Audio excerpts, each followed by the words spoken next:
Hiki kinachoitwa maridhiano ya kitaifa, ukweli, haki na uwajibikaji, Watanzania wenzangu, ni ubatili na dharau kubwa kwa Watanzania kuyaita maridhiano sasa, katika mazingira ambapo serikali iliamua kwa makusudi kuwapuuza wananchi, vyama vya siasa, viongozi wa dini na wadau wa demokrasia juu ya hitaji ya nchi kuhusu mabadiliko, yani reforms ya mifumo ya uchaguzi.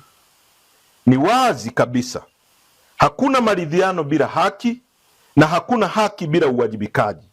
Maridhiano yanapogeuzwa kuwa wito wa kusema songa mbele, badala ya kuamua kwa makusudi kuwapuuza wananchi juu ya madai ya msingi walioyatoa na tahadhari walizozitoa awali, na matokeo yake serikali na vyombo vyake vya dola vikaunajisi uchaguzi na kujitangazia matokeo batili kwa makusudi, kufanya uhalifu wa kisiasa uliopelekea mauaji ya raia na uharibifu wa mali.